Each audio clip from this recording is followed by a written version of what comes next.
Please welcome to the stage Anthony Barr, Research and Impact Director at the National Bankers Association Foundation.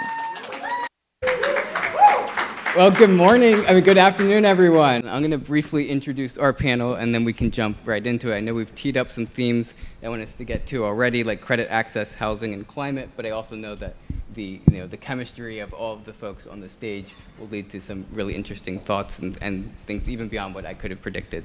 So I'll start with just some brief intros. Alicia Wilson is the Managing Director and Global Head of Philanthropy for the North American region for JPMorganChase, where she oversees the local philanthropic strategies across 40 markets in North America and is helping to steward the $2 billion philanthropic commitment as part of the firm's broader racial equity commitment. Erika Brice is an investment officer with the social investment practice at the Kresge Foundation, where she works to source, structure, and close program-related investments and guarantees to advance Kresge's strategic objectives.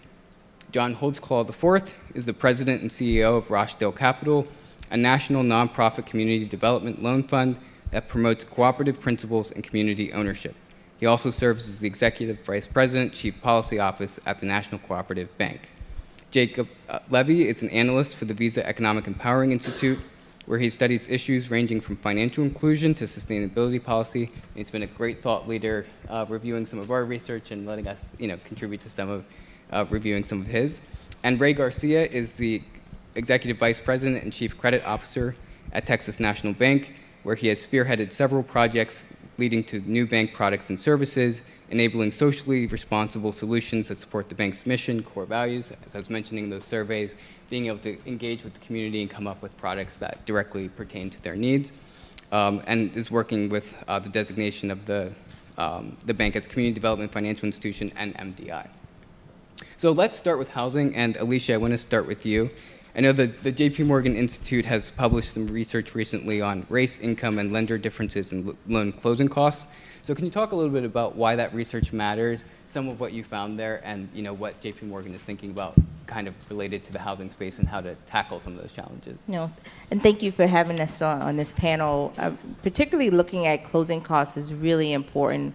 One, we're able to think about products. We're able to think about philanthropy, but also use the proprietary data that we have as the U.S.'s largest financial institution to then share those data and dig deep on insights that we can learn. A lot of the research is focused around the cost of the effects of down payment assistance. There's very little research around what impact does that have on closing costs. And so as we look at that in particular, there are really like three key insights that we learn. One, it matters who your lender is.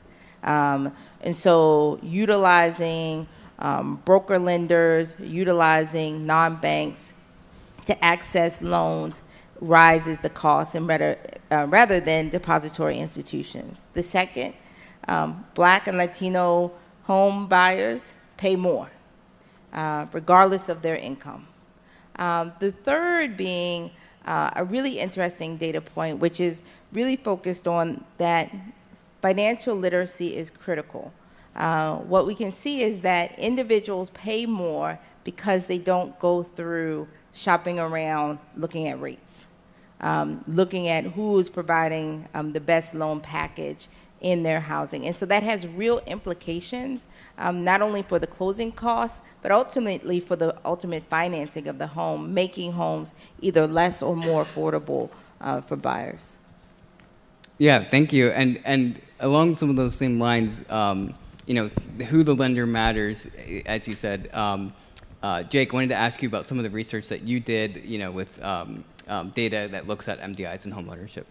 Thanks, Anthony. And I also want to start by just saying it's a privilege to speak alongside my fellow panelists and to have you all as an audience. So big thank you to the NBA for inviting me here today.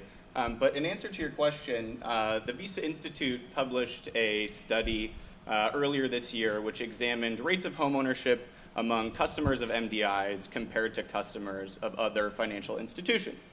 And looking at a sample of over 400,000 Visa credit card holders, we found that those who had cards issued by MDIs were more likely at statistically significant levels to own a home than those who had cards that were issued by other financial institutions. And among the full sample and the lowest income individuals in our sample, this difference was about 3%. And that may not sound very large, but I think it really goes to show the important work that MDIs do in helping their lowest income customers to become homeowners and to build wealth in that way. And we also looked at our sample among different demographic groups and found that the finding among the full sample was driven in large part by the Hispanic American and Black American cardholders in our sample. So specifically, when we were looking at the lowest income Black American cardholders in our sample, we saw that those with cards issued by MDIs were about 9% more likely to own a home than those with cards issued by other financial institutions, and compare that to the sort of 3% difference among the full sample. And so while these findings aren't sufficient to establish a causal relationship between owning an MDI-issued credit card and owning a home, I think that they really illustrate the important work of MDIs, and we think that these findings are driven by the sort of MDI's tendency toward a mission-driven and relationship-based banking model. Excellent. Yeah. So similar on the credit side, the credit outcomes being better here. This relationship with MDIs and home ownership. But we do know about causal when it's an MDI sharing their own impact stories. And so, Ray, I want to turn to you and say, what are you doing in the home ownership space, and specifically thinking about things like closing costs or lack of housing affordability? What are some of the ways that your institution is tackling those challenges?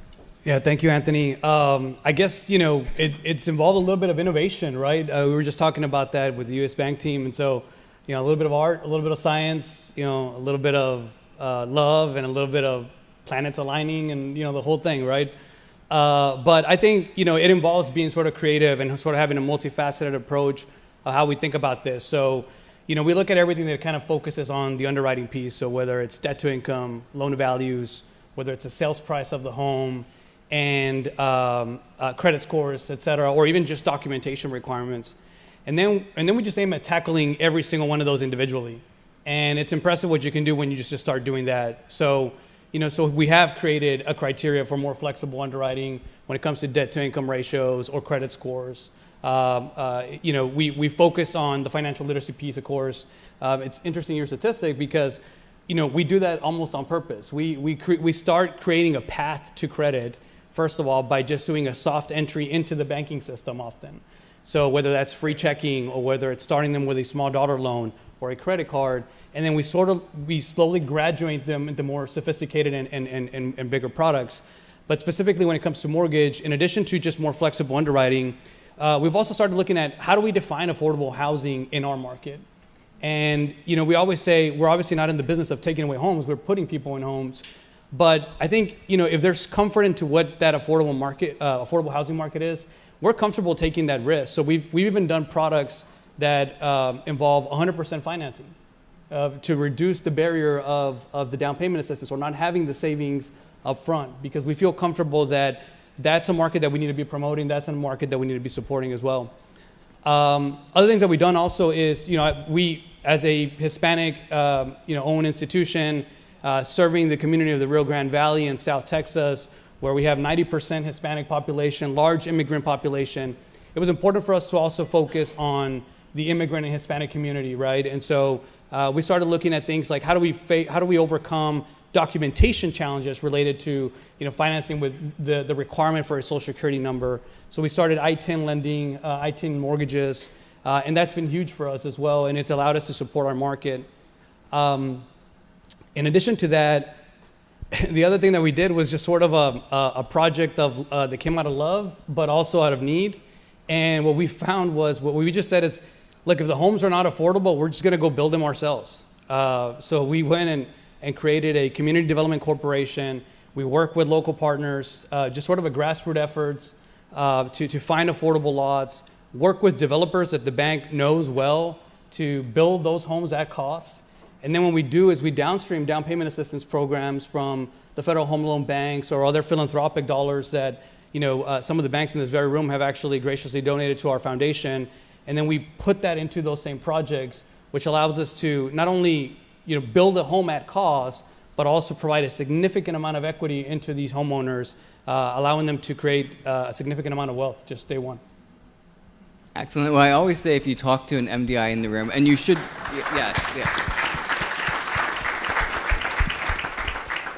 not to steal Ray's thunder, but to say if you walk up to any MDI in the room and you ask them, give us some impact stories, tell us what you're doing at your bank to meet the needs of your community, they're going to have 3 or 4 things that they can rattle off just like that. They're going to have impact stories that they can tell about the specific areas. And so I'm really thrilled to hear some of the work that you're doing in this space. And Ray didn't mention this, but the bank's operating in persistent poverty counties, going back to that theme of our research, right? So finding ways to make it work in places that have severe challenges, structural barriers, figuring out ways to overcome that. That's what the MDI sector is all about.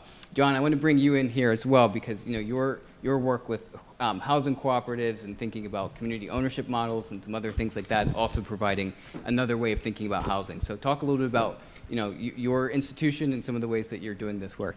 Thank you, Anthony. I want to thank everyone. It's great to see some friends in the room, including Jim Seal, who is the Rochdale Capital's banking partner at M&F.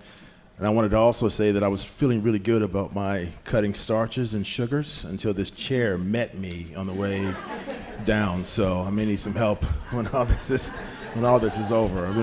I've been listening to what you all have been saying, but I've been processing a lot of things at the same time. I had to say something because these guys are so smart up here. Listen, I'll say this. Look, Rochdale Capital is a small CDFI based here in Arlington, Virginia, founded by the National Cooperative Bank. We believe strongly in 3 things. We believe in cooperative and community ownership. We believe in the advancement of equity, diversity, and inclusion. And then last but not least, we believe in the equitable access to capital. And so obviously we're not a bank. We're not regulated like a bank. And so we can do a few more things from an innovative standpoint. But we really feel strongly, look, no matter whether you call it broad-based ownership, collective ownership, community ownership, it's all being called different things this world to different audiences. At the end of the day, it all has its roots in cooperatives. And so some of the things that we've been trying to do is in areas that are gentrifying very fast or are already part of gentrification, we're trying to work with local community folks there to create these limited equity cooperatives. Folks don't know what they are. You come in with, say, $5,000. You live there. When you leave with $5,000. So you don't gain the equity. But what it does is it locks in the affordability. You own your home, you get the tax benefit, and you don't get kicked out of a gentrifying community. There's a great one up here in Northwest DC, the Eligible Baker Cooperative. That's nothing but community organizers.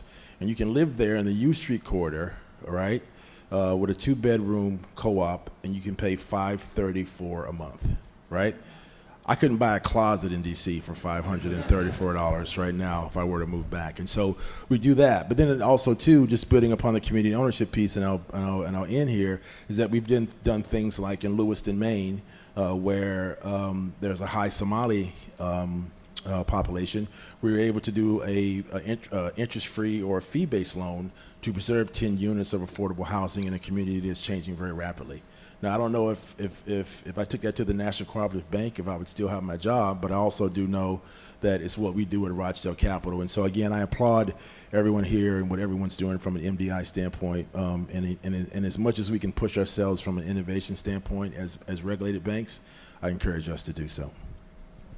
Excellent, thank you. So I want to turn to Erika and talk a little bit about the role of philanthropy in this space. And I just want to say, first of all, I missed shouting out my man Chris LaFleur, who was super instrumental in working with us on the housing piece, and also partnering with Kresge, who provided a grant for some of that research. So I know that you've been thinking about affordable housing for a while at Kresge, and you sit at a particular interesting seat within Kresge to think about driving impact. So can you talk a little bit about your role and how you're thinking about philanthropy and in relation to this challenge? Sure.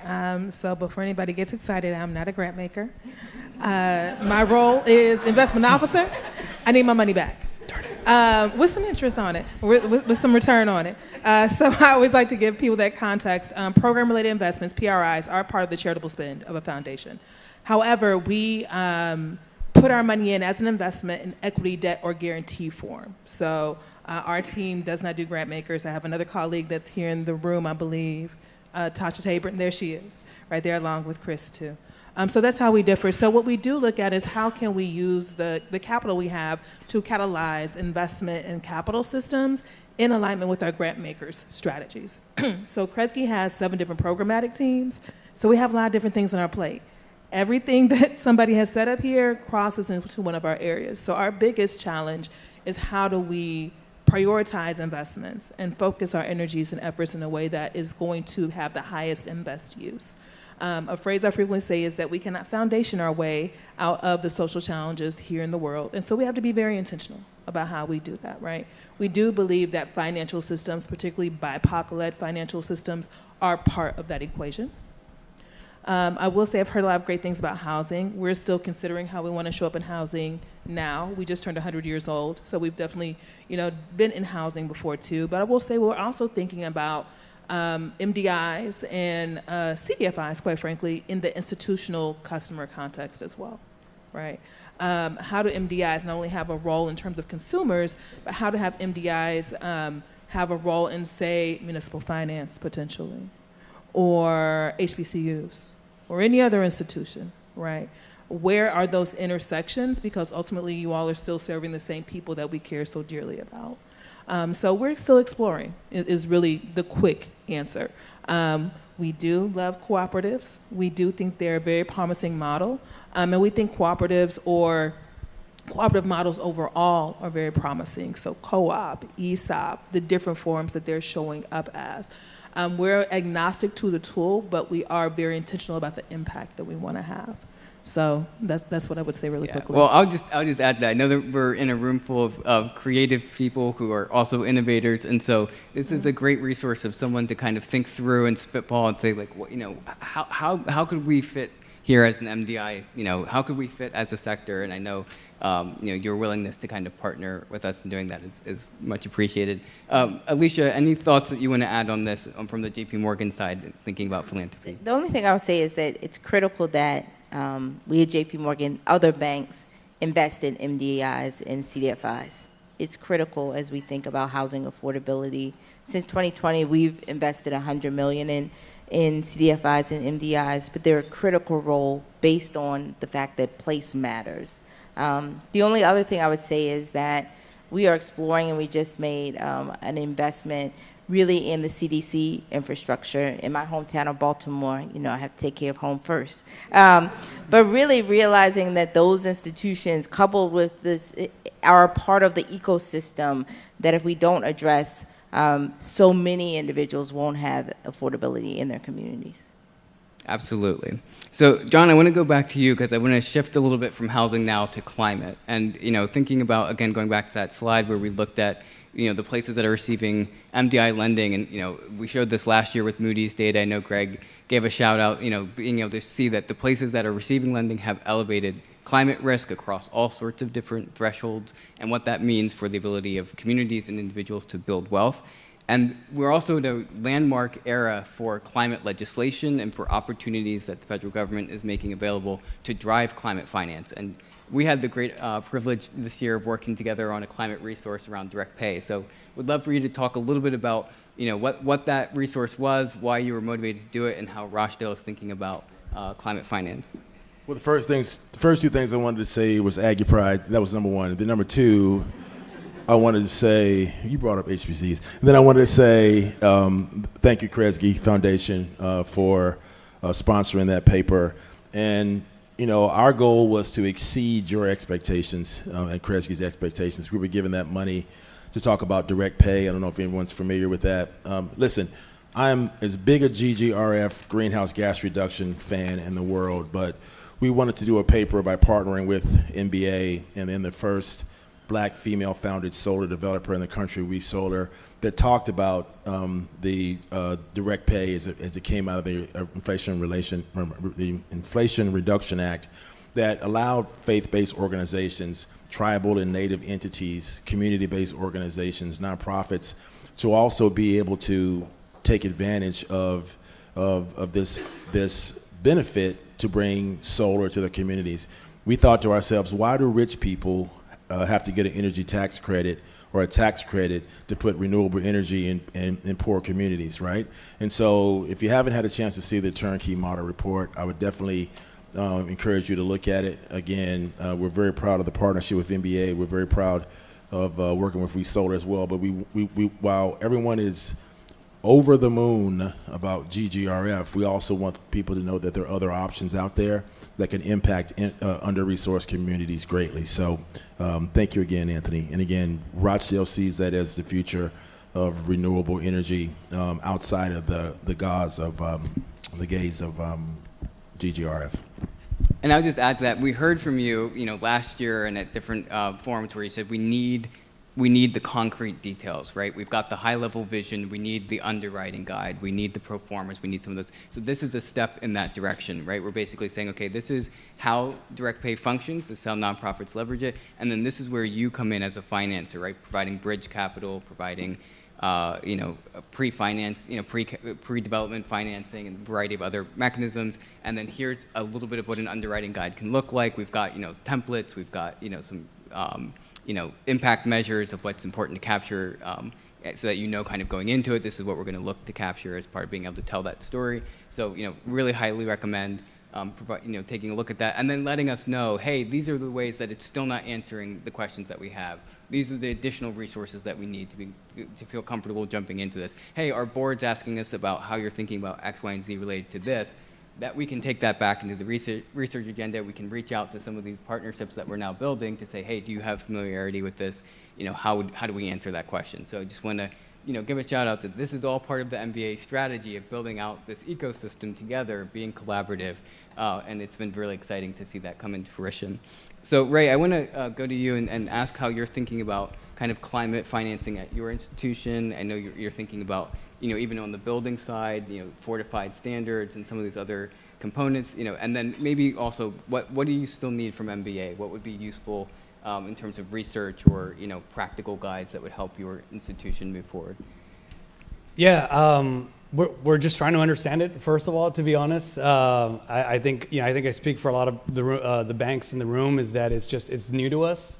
We're trying to understand it. We're trying to understand how it's going to impact our communities. The other day I was looking through, the Justice 40 map to just try to understand what's sort of the lay of the land here in my community, and how much of it is gonna sort of meet the intent of what GGRF is trying to do when it comes to Justice 40 communities. And obviously because we're primarily located in low-income areas, that's the first requirement, right? You need to be located in a low-income area. But then you start looking at the different climate risk factors that are there, and it's sort of eye-opening. You start realizing, oh, there's a lot more climate factors in my community that I had not considered. So whether it's heat or whether it's flooding or whatever the case might be, there's so many different categories that we're learning from to this process. So I think a lot of our journey right now is just learning it, try to understand it. We're obviously being very observant at everything that's been happening, across the nation, across the world, really, when it comes to weather and climate finance-related issues. So right now what we have is kind of a roadmap where we're focusing mostly on initial planning and assessment of products and services. We're trying to get stakeholder engagement. It's important to get everyone on board at the bank, at our board level, making them understand the products and also what GGRF is intending to do, training and education and identifying those opportunities, finding the right partners. I'm looking at Reggie over there who said he's going to show me everything about GGRF. And identifying the right product fits too. So early when we had initial conversations, I think the idea was to identify products that you already do, and then just think about it from a climate finance lens, right? So for this mortgage lending, for example, we're looking at mortgage lending, but green lending when it comes to mortgage finance, or whether it's retrofits, things like that, things that projects that we understand, products that we understand how to underwrite, how to structure, but had a climate finance related component to it. So we started there. As we look at some of our builds in the CDC as well, we're also looking at fortified standards, for example, with the Federal Home Loan Bank, which basically just these things have been, if you look at the videos, they're actually quite impressive. They've been tested to withstand larger hurricanes and tornadoes, and so we're trying to see how we can put some of those type of components even into our builds that we're doing with the CDC. So it's a learning process, it's a journey, but we're actively in this roadmap of trying to understand the process. Thanks so much for sharing that, and I love the shout out to Reggie. Hearing how some of our members are helping other members navigate or participate in loans or provide guidance. Here's how we figured out how to do this. That's another thing that I think was underscored yesterday, and I just want to underscore it again today, like the collaborative nature of this sector and the partners that we have in this room. Erika, anything that you want to talk about on the philanthropy side or the program-related investment side of how you're thinking about climate finance? So many things. I think Joe Evans was here last year, who is my counterpart at Kresge. He works with our environment team, but I will say the whole of Kresge does have a focus on climate as well. What I would say, some of the other opportunities we're thinking about, first and foremost, we want to know what the people want. So when we talk to CDFIs, when we talk to MDIs, we're asking, what are the needs in your community first and foremost, where they're seeing points of contact with climate, with water, with flooding, with insurance, with a number of different things. And so we like to be dreamers, and we like to dream with you to figure out where there's pressure in the system that's preventing you all from getting the people what they want. Some of the things that we've also heard, quite frankly, are how are Black and brown entrepreneurs able to participate in climate change as an economy, right? This is a lot of money coming down. So we support BOSS now. So we have a grant to BOSS, We Solar and BOSS, which are Blacks in solar developers, right? We're supporting work with essential hospitals. And so essential hospitals are like your safety net hospitals. So like Howard was a hospital, safety net hospital or essential hospital. That is a major opportunity. We're finding gaps in how they're able to access GGRI funding, IRA funding, quite frankly, that we think that MDIs may be able to help support. So we're thinking of the whole of Kresge in terms of the different ways that we can support. We ask that you all help us understand what that is. Excellent. Well, it looks like we are close to time, but I want to do one kind of bullet round. If there's one topic that we didn't cover today and you're thinking about driving impact, a loan product or some kind of topic that needs to be front and center, what did we miss? What should we be focused on for research impact for next time? Ray, I'll start with you. Oof. I think for us, it's a lot of what we just talked about around climate finance and the Greenhouse Gas Reduction Fund. I mean, I know there's a lot of research and information that's out there, but sort of still digesting it in a way that community banks and minority-owned depository institutions can understand it and digest it, and then how we can actually get involved in a meaningful way. I think it's still one of the ways that we want to learn more. Absolutely. What about you, Jake? What's top of mind? What's a topic? Sure. So I guess if I can just use this as an opportunity to wrap up some of my remarks earlier, I think some of the conclusions that we draw in our recent report about MDIs being more likely to lend to low-income individuals may be obvious to many of you in the room. But my hope is that through the research, like the report we published earlier this year, that we can really help to tell the story of the important work that you all do to sort of call back to one of the discussions yesterday. Excellent. It's great to have the Institute as a partner. Alicia, what about you? I would say a focus on the significance of MDIs and CDFIs in the small business space, just a critical role that they play in our communities. And I don't think we talk about it enough, and I think we owe it to ourselves to crack that nut of how we get capital to small businesses. Absolutely. And Cheryl is somewhere in the room, fearless leader in our team who is leading the small business pillar. So I'll make sure, get you guys connected and all sorts of ideas flowing there. Erika, how about you? I would say thinking outside the box and letting us know what's keeping you from getting outside that box, particularly when it comes to working with institutions, with municipalities, and others that are interested in serving the folks that you all serve.